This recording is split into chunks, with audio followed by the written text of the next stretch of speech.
మరో బ్రేకింగ్ చూస్తున్నాం. జమ్మూ కాశ్మీర్లోని సోపోర్ ప్రాంతంలో ఉగ్రవాదులు భద్రతా దళాల మధ్య చోటు చేసుకున్న ఎదురుకాల్పుల్లో చిత్తూరు జిల్లాకు చెందిన ఆర్మీ జవాను పంగల కార్తిక్ అమరుడయ్యారు.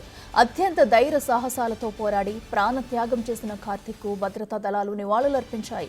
ఈ క్రమంలో కార్తిక్ స్వస్థలం బంగారుపాలెం మండలం రాగిపానుపెంట గ్రామంలో విషాద ఛాయలు అలుముకున్నాయి. ఇవాళ ఆయన స్వగ్రామానికి భౌతిక గాయం చేరుకోనుంది. అధికార లాంఛనాలతో జవాన్ అంత్యక్రియలు నిర్వహిస్తారు.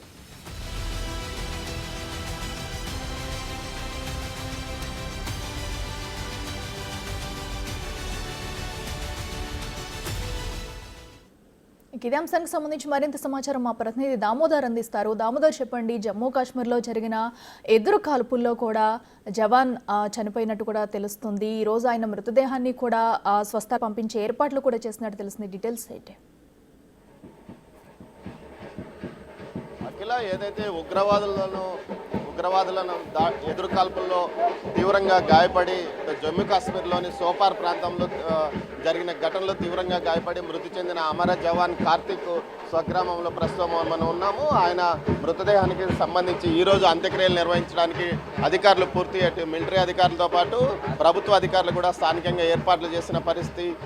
ఏదైతే చెప్పండి, ఈ కుటుంబం ఎలాంటిది? ఇతను అబ్బాయి ఎన్నో అబ్బాయి? కుటుంబం చాలా సెంచురీ ఉంది. మాది ఇదే గ్రామము. రెండో అబ్బాయి ఇతను. చాలా పేరు వాళ్ళ నాన్న వరదరాజులు యాదవ్. చాలా మంచి ఫ్యామిలీ.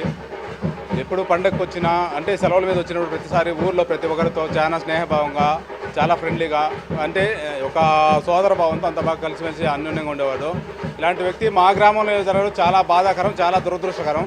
ఒక విషయం ఏమంటే, మా గర్వకారణం ఏమంటే, ఒక డ్యూటీలో మా సోల్జరు మా ఊర్లో ఇలా జరిగి చనిపోవడం మాకు గర్వంగా ఉంది. చాలా ఆనందకర విషయమే. ఇలా జరగడం మాత్రం చాలా దురదృష్టకరం. ఎప్పుడు సమాచారం అందింది ఈ అబ్బాయికి జరిగింది? 2 రోజుల క్రితము మధ్యాహ్నం 12 గంటలకు వాళ్ళ తండ్రి గారికి ఫోన్ చేశారు. ఈ విధంగా మీ అబ్బాయికి బుల్లెట్ తగిలింది, చిన్న ఇన్సూర్ అయింది, హాస్పిటల్లో ట్రీట్మెంట్ ఇస్తున్నాము. సో తర్వాత మేము ట్రీట్మెంట్ ఇచ్చిన తర్వాత మళ్ళీ చెప్తామనేసి వాళ్ళు చెప్పారు. అప్పటికి మేము పూర్తిగా నమ్మలేదు, ఫేక్ న్యూస్ అనుకున్నాము. తర్వాత 3 గంటలు గట్ట మళ్ళీ 3కి కాల్ చేశారు.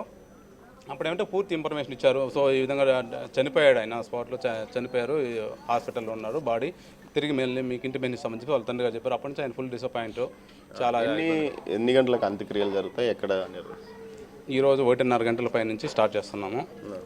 ఇక్కడ వీళ్ళ పొలంలోనే, వ్యవసాయ పొలంలో అన్ని అరేంజ్మెంట్ చేస్తుంటున్నాం. అక్కడే చేస్తున్నాం, కంప్లీట్ చేస్తాం. వాళ్ళ ఫాదర్ పేరు వరదరాజు అక్కడ. చెప్పండి, ఇలా జరుగుతుందని మీరు ఊహించుంటారు, కానీ ఎలా ఉండేవాడు సార్? ఆ రోజు 12 గంటలకు ఫోన్ చేసినా సార్, నాకు తెలియదు, రాంగ్ నెంబర్ అని పెట్టేయమంటే, మళ్ళీ కాదు ఆర్మీలో కార్తీక్ వాళ్ళ డాడీ అంటే అవునండి. అప్పుడు ఏమన్నాడంటే, సారు ఈ మారితో అబ్బోనికి బుల్లెట్ తాగింది, కొంచెం సీరియస్గా ఉన్నాడు, మళ్ళా కొంచెం చాలా బేజారు చేసుకోవద్దు, తర్వాత ఫోన్ చేస్తామన్నాడు. మళ్ళీ 3 గంటలకు పూసిందని ఫోన్ చేసినారు సార్. మాకైతే సార్ అంటే ఫోన్ పెట్టేసినారు. ఎన్ని సంవత్సరాలు మీ అబ్బాయి? 10 ఏళ్ళు సార్. 10 ఏళ్ళు. ఎట్లున్నాడు? వాని తరపున మేము బతుకుతాను సార్. మేము ఏం గెత్తితో బతికేదని మేము బాధపడతాను. పెళ్లి కాలేదు సార్. మీరెంతమంది? కొడుకులు సార్. పెద్ద అబ్బాయి ఆడ టీమార్క్లో చేసుకున్నాను సార్. 2 కొడుకులు? అమ్మాయిలు లేరు? అమ్మాయిలు లేదు సార్. ఏదైతే వరదరాజులు యాదవ్ విలపిస్తున్నారు, ముఖ్యంగా ఏదైతే తమ కుటుంబానికి ఆలంబనగా ఉండి తమ కుటుంబానికి పేరు ప్రతిష్టలు సంపాదించిన వరదరాజుల చిన్న కుమారుడు కార్తిక్ యాదవ్ డిగ్రీ చదువుతుండగానే డిస్కంటిన్యూ చేసి అతను మిలిటరీలో చేరాడు దేశ సేవ కోసం. అయితే 2 రోజుల క్రితము సోలార్ ప్రాంతంలో, ఏదైతే జమ్మూ కాశ్మీర్ సమీపంలోనే సోలార్ ప్రాంతంలో జరిగిన ఉగ్రవాదుల ఎదురుకాల్పుల్లో ఆయన తీవ్రంగా గాయపడి ఆసుపత్రిలో చికిత్స పొందుతూ మరణించాడు. ఈరోజు 1:30 గంటల సమయానికి అంత్యక్రియలు నిర్వహించడానికి అధికారులు ప్రభుత్వ లాంఛనాలతో అంత్యక్రియలు నిర్వహించడానికి అధికారులు ఏర్పాటు చేశారు. ఆయన సన్నిహితులైన ఏదైతే మిలిటరీ జవాన్లు కూడా ఇక్కడికి చేరుకొని ఆయన అంత్యక్రియల్లో పాల్గొనడానికి కూడా వారు కూడా ఇక్కడికి వచ్చారు. ఈరోజు ఉదయం నిన్న రాత్రి 12:30 గంటల సమయానికి బెంగళూరు ఎయిర్పోర్ట్కు చేరుకున్న భౌతిక కాయాన్ని తెల్లవారుజామున గ్రామానికి తీసుకొచ్చారు. గ్రామస్తులంతా విలిపిస్తున్నారు. ప్రతి ఒక్కరితోనూ అంత సఖ్యతగా ఉండేవాడు, వచ్చినప్పుడు సెలవులకు వచ్చేవాడు, ప్రతి ఒక్కరిని ఇంటింటికి తిరిగి పలకరించేవాడు అంటూ కూడా గ్రామస్తులు చెప్తున్నారు. సార్ మీది గ్రామం ఎలా ఉండేవాడు? గ్రామ పంచాయతీ ఈ అబ్బాయి ఎలా ఉండేవాడు? ఈ అబ్బాయి చాలా యాక్టివ్గా ఉండేవాడు. మొదటి నుంచి నేను దేశ సేవ చేయాలా, పోలీస్ డిపార్ట్మెంట్ కావాలని ఇప్పుడు రన్నింగ్ చేస్తూ కనిపించేవాడు. అదేవిధంగా ఈ ఆర్మీ సెలక్షన్స్ వచ్చినప్పుడు చాలా రన్నింగ్ చేస్తూ ఒక పట్టుదలతో నేను ఆర్మీలోకి వెళ్ళాలని వెళ్ళాడు. దాని తర్వాత వెళ్ళిన తర్వాత చాలా విలేజ్లో అందరితో చాలా బాగుండేవాడు. ఇక్కడ వచ్చిన తర్వాత ఇక్కడ ఊర్లో అందరితో చాలా కలివిడిగా ఉండేవాడు. వాళ్ళ అమ్మా నాన్నకు చాలా గారాభంగా పెరిగినటువంటి అబ్బాయి. ఈరోజు ఇటువంటి వార్త వినడం మాకంతా చాలా బాధాకరం. అదేవిధంగా ఒక గర్వకారణం.